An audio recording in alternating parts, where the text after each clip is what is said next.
Hey guys, this is Pete Tiger and welcome back to my channel. तो जैसा कि आप देख के समझ ही गए होंगे वीडियो को, टाइटल को और थंबनेल को, कि आज हम बेसिकली जो है अपनी रेड हल्क वाली सीरीज को दोबारा से कंटिन्यू करने जा रहे हैं। और ये मेरे चैनल के ऊपर आप लोगों की सबसे ज़्यादा फेवरेट सीरीज है, क्योंकि आप लोग इसको बहुत अच्छा रिस्पॉन्स भी देते हैं और आप लोगों को इसकी स्टोरी भी काफ़ी मज़ेदार लगती है। लेकिन अब जैसा कि आपको पता है कि हम रेड हल्क की स्टोरी एक बहुत ज़्यादा लंबे गैप के बाद शुरू कर रहे हैं, तो मैंने सोचा कि आपको पहले थोड़ा सा रिकैप दे दिया जाए, ताकि जो नए लोग हमें ज्वाइन कर रहे हैं वो भी हल्क के हवाले से सारी स्टोरी समझ सकें कि इस वक्त हल्क कहाँ स्टैंड कर रहा है और ये रेड हल्क आया तो कहाँ से आया।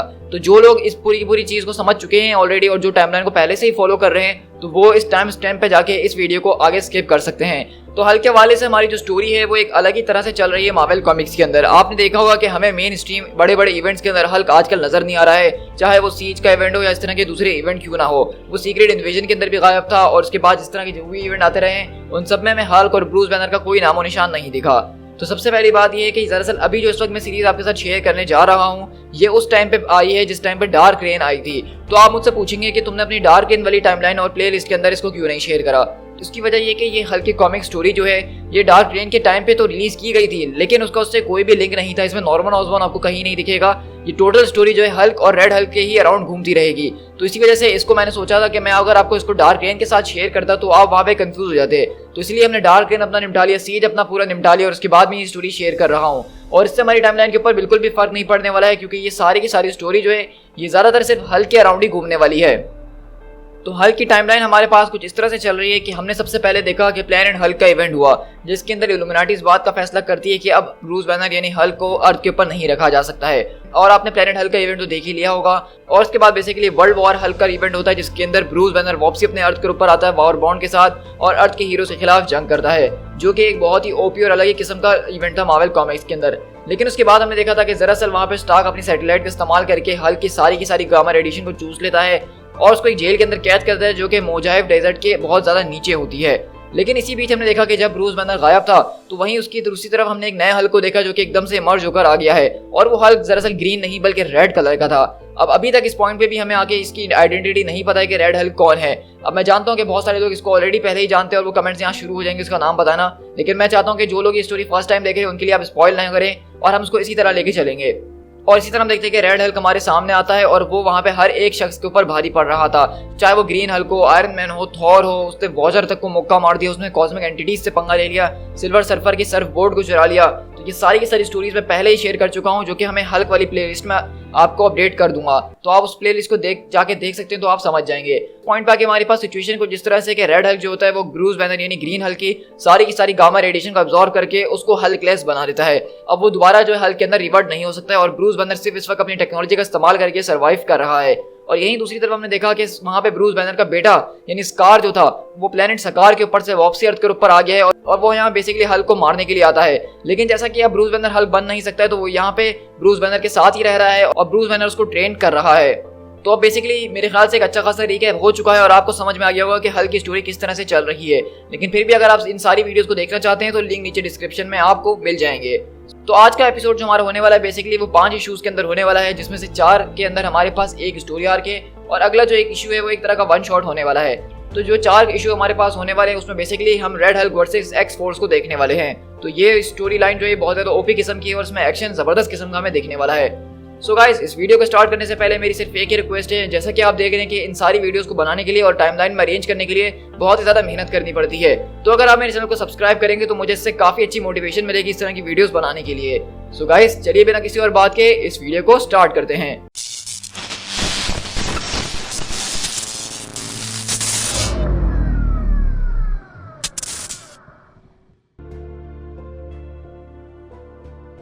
तो इस तरह हमारी कहानी की शुरुआत बेसिकली जो है यहाँ पे डोमिनो के साथ होती है। और डोमिनो को बेसिकली आप जानते हैं कि वो एक तरह की एक्समैन है जिसका लक काम करता है बहुत ज़्यादा ज़बरदस्त तरीके से। लेकिन आज इसको यहाँ पे किसी ने जॉब दी है किसी एक इंसान के ऊपर नज़र रखने के लिए, और वहीं पे वो जिसके ऊपर नज़र रख रही होती है वो कहती है कि ये तो लियोनार्ड सैमसंग लग रहा है, आखिरकार ये इन सब के बीच में कैसे आ गया है। लेकिन अगर ये लियोनार्ड सैमसंग नहीं है तो हो सकता है कि इसने उसकी तरह एक बाल डाई करने की कॉपी की हो। और इसी तरह हम देखते हैं कि बेसिकली यहाँ पे डोमिनो जो है उस शख्स का पीछा कर रही होती है जिसको उसके ऊपर नजर रखने के लिए कहा गया है। और हम देखते हैं कि वो शख्स दरअसल जो है एक गली के अंदर जाता है और डोमिनो उसको देख ही रही होती है। लेकिन अगली बार देखते हैं हम डोमिनो अचानक उसकी आंखें खुली रह जाती हैं, क्योंकि वो इंसान जिसको वो लियोनार्ड सैमसंग समझ रही थी वो सैमसंग नहीं बल्कि वो शख्स था जिसकी सीक्रेट आइडेंटिटी हमें नहीं पता अभी तक, और वो रेड हल्क है।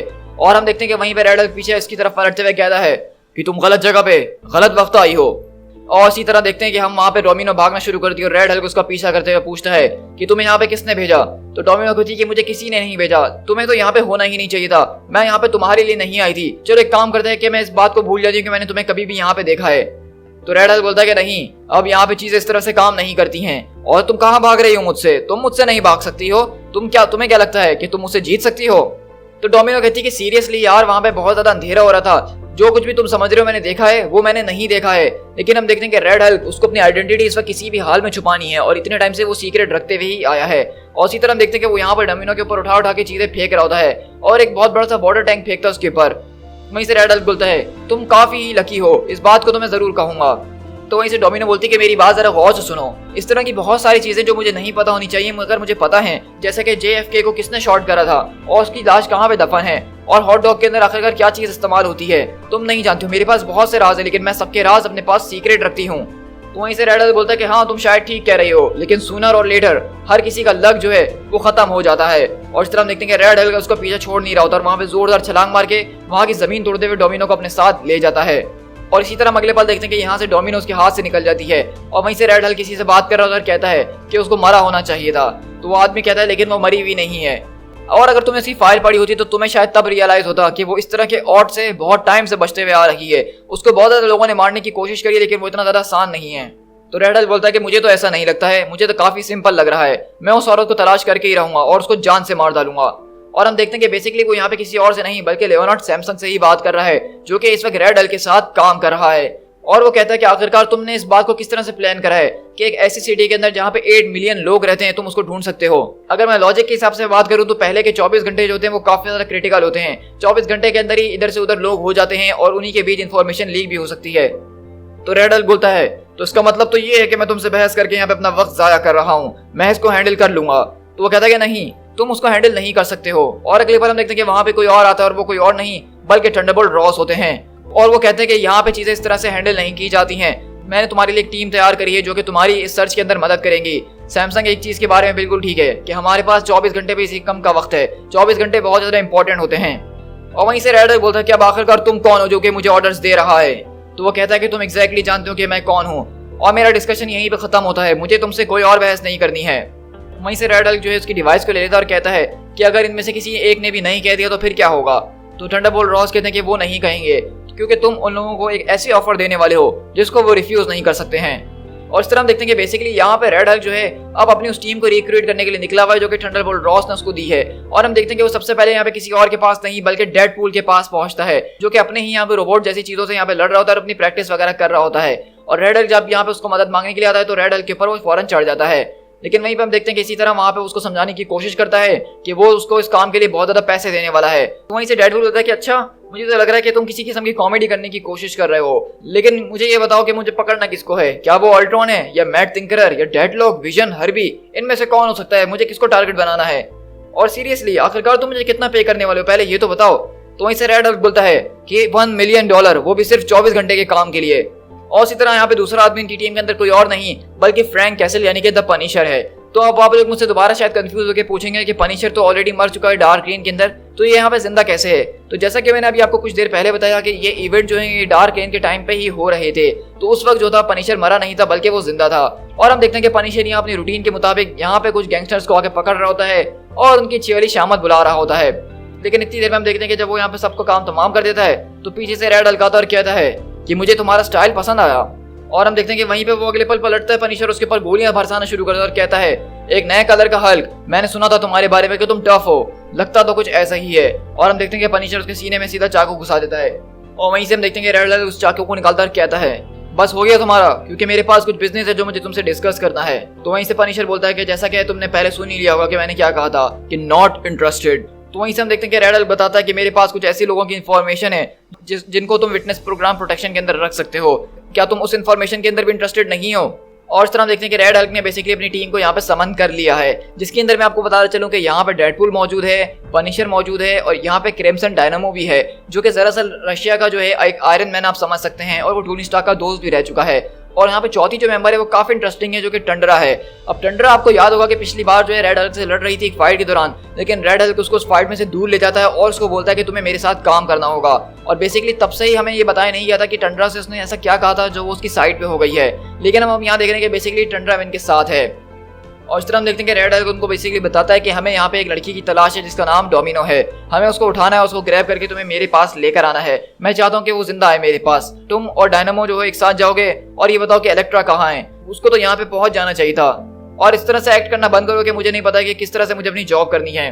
और वहीं से रेड हल्क बोलता है कि ठीक है, बस अब बहसबाजी बहुत हो गई है पीपल, हमारे पास सिर्फ 19 घंटे से भी कम का वक्त बचा है। तो वहीं से हम देखते हैं कि एक और आवाज आती है, मुझे उन 19 घंटों की भी कोई जरूरत नहीं है क्योंकि मैं ऑलरेडी उसको तलाश कर चुकी हूँ। और इस तरह हम देखते हैं कि वहां पे उनकी 5वीं मेंबर आती है जो कि कोई और नहीं बल्कि इलेक्ट्रा है, और इलेक्ट्रा ऑलरेडी डोमिनो को ढूंढ चुकी है। और इस तरह हम देखते हैं कि यहाँ पे डोमिनो जो है बहुत मजे से एक बार के अंदर बैठी हुई होती है, और वहीं पीछे से रेड हल्क अपनी टीम के साथ आता है और कहता है डोमिनो, मेसी और नॉट। तो वहीं से डोमिनो बोलती है, ओह मैं देख रही हूँ कि तुम अपने साथ कुछ दोस्तों को लेकर आए हो। ये तो बहुत ही अच्छी बात है क्योंकि मैं भी अपने साथ कुछ दोस्त लेकर आई हूँ। और इस तरह से हम देखते हैं कि वहाँ पे बेसिकली डोमिनो जो है अपनी टीम एक्स फोर्स को लेकर आ चुकी है, जिसके मेंबर्स कोई और नहीं बल्कि वारपाथ, वुल्वरीन, आर्कएंजल शामिल हैं। लेकिन वहीं पीछे से डेडपूल आता और कहता है, अरे ये बताओ कि यहाँ पे चिकन सैलेड सैंडविच किसने ऑर्डर करा था। और इसी तरह डोमिनो बोलती है उसकी तरफ देखते हुए कि चीयर्स। और इस तरह रेड हल्क भी मुस्कुराता है क्योंकि अब उसको एक वर्दी ओपोनेंट मिल चुका है जो कि कोई और नहीं बल्कि लोगन है। और लोगन अपने क्लॉज निकालते हुए कहता है, एक्स फोर्स तुम्हें जिसको भी मारना है जान से मार डालो, लेकिन ये बिग रेड वो मेरा ही होना चाहिए। To be continued.